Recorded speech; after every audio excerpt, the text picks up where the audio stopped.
Hey guys, welcome back to another episode of Wife Life, and this week I'm going to talk about identity crisis.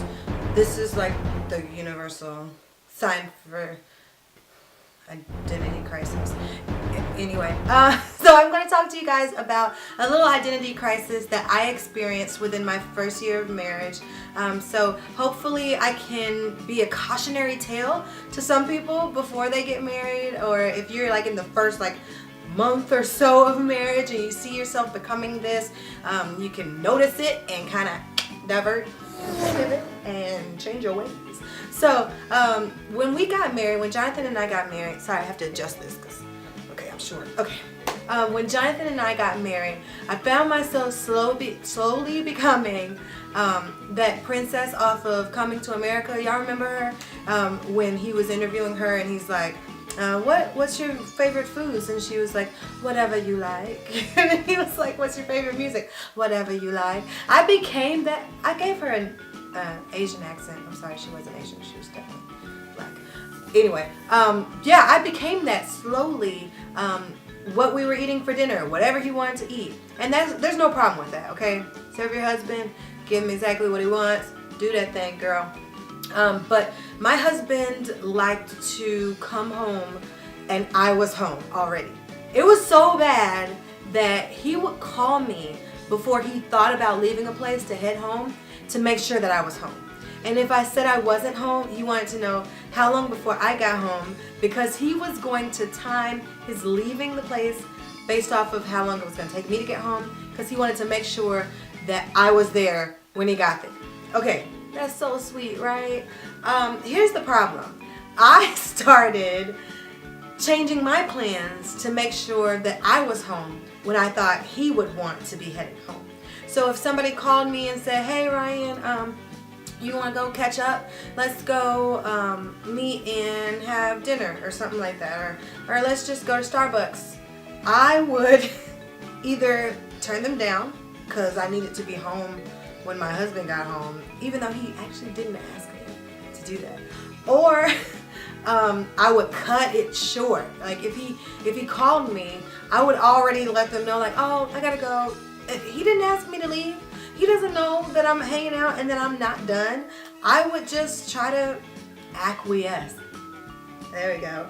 To whatever his wishes were so that I could be home for him. It was so bad that, okay, so I get home from work, right?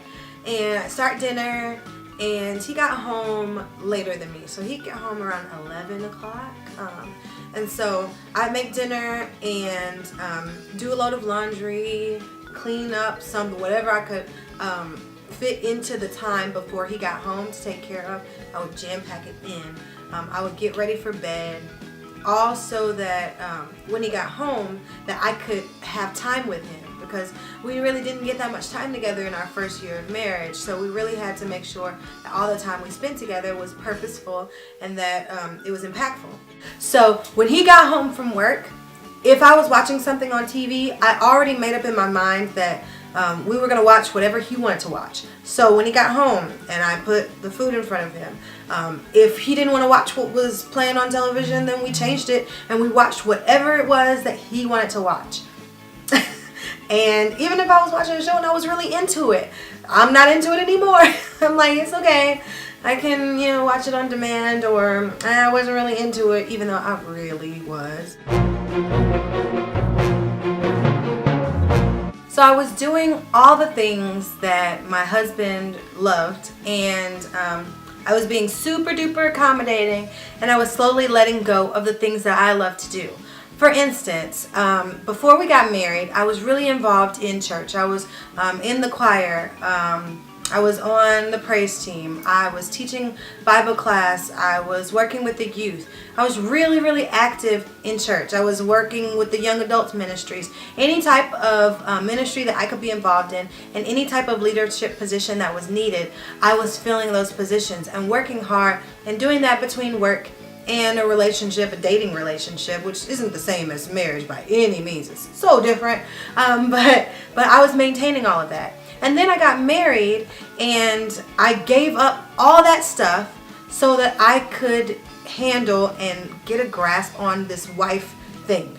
which I think honestly was a great thing to do, because I was able to say, okay, let me focus on this, focus on doing this great for a little while. But that was the intention. It was just going to be for a second, for a short season, maybe 2 or 3 months of really figuring out our schedules and making sure that I really got a hang of this thing. And then I was going to start adding things on. But what I realized when it was time to add things on, that I wasn't ready, because I was thinking, okay, I can't be involved in this ministry because I can't be there for 2 services, because I need to make sure that I'm home in enough time to make dinner so that when my husband gets home, I have dinner ready. I wasn't grasping the, okay, Ryan, maybe a crock pot and the night before or something like that. I was just thinking, okay, I need to be home when he's home. And what if I have a meeting and he doesn't have a meeting and he's on his way home? I need to be able to be there. So I let a lot of things just not happen.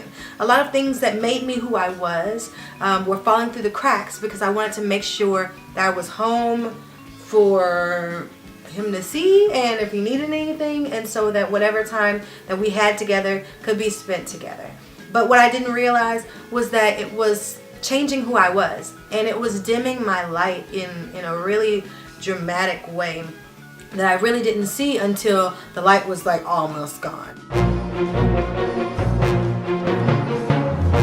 I noticed when I stopped doing a lot of stuff that kind of my relationship with my husband, our dynamic was changing a little bit. I didn't feel like I was the same person anymore, and I kind of felt like he wasn't treating me like I was the same person anymore. I was becoming just Jonathan's wife. And that sucked, because I'm used to being a little bit more than that, being able to stand on my own merits and my own works. And I read this article, and it was talking about the art of attraction and relationships and things like that.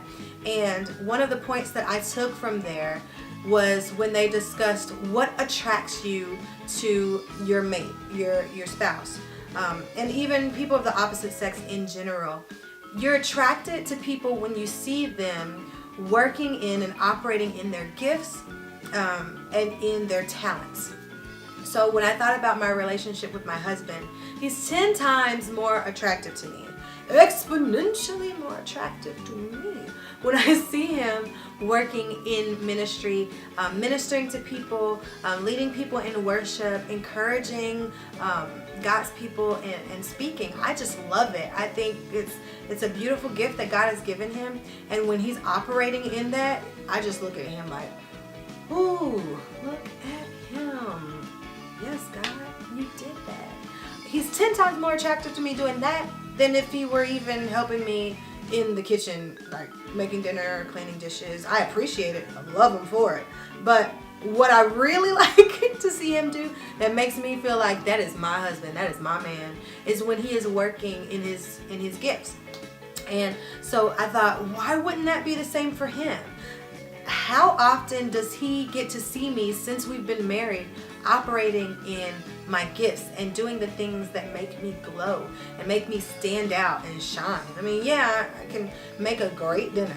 I mean, I can keep this house real clean. I can dry some clothes and fold some clothes like nobody's business. But that's not what sets me apart and pulls me into a light that makes me glow, where my husband can walk away and just be proud. So it wasn't easy at all, by any means, to just flip the switch and be like, okay, now I'm gonna do me. Because it's not just I'm gonna do me, it's how do I fulfill me and do the things that I love and the things that fulfill me, but still take care of my marriage, still maintain my responsibilities as a wife. So the first thing that I had to do was talk to my husband about it, see how he felt about it, and see what things do I do around the house that are impactful. Because sometimes we run ourselves ragged around our homes trying to be an incredible, impeccable wife because of the examples that we've seen around us, but it's not really amounting to anything within our marriage and in the eyes of our husband, because he doesn't even notice that stuff is done, or he doesn't really need that to be done. So I talked to him first just to see, if he saw the same things that I saw, and to let him know, I feel like I'm not really doing anything anymore aside from being your wife, which I love. Can I just say that? I love it. However, I also love being me and fulfilling my purpose. And so he was completely on board. I mean, he was like, but I didn't ask you to give up anything. Whatever you feel like you want to do, I'm going to support you 100%. And so that was the first step. And I had to let go of guilt that was misplaced. Like, why should I feel guilty about wanting to do stuff? My husband is out there doing spirit-filled led things, and I should be able to do the same things. Now, it'd be great if at all times we were able to work in ministry together, and we're still trying to look for things that we can do together as a couple so that we're able to spend more time together. So if you have a spouse where you guys can really work in ministry together and find something where you both shine, so you're able to really one-on-one see each other like doing it, like killing it, yes, I would say definitely do that. Search for the things that you guys can do together to impact the kingdom. And then if you're not able to do that, just make sure that you are doing the things that fulfill you, because you look real fine to your spouse when you are doing the stuff that makes you glow. So never lose sight of that. Yeah, I guess that's it. So my identity crisis, it lasted for a smooth 6 months. I went down that road real fast and didn't even realize it was happening. My question to you, since we've wrapped up this video, is what things do you do to make sure that you're maintaining who you are, and making sure that you are feeding yourself? So I'd love to know in the comments if you guys can give any suggestions on how you maintain who you are while trying to still be a wife. Yeah, I think that'll help a lot of people. Once again, thank you guys so much for watching. Thank you for those who have subscribed. If you don't mind giving the video a like, so it'll help other people find it. But thank you guys so much, and I will see you again later for another episode of Wife Life. Please. No more guns. Just 2. Because that's cool.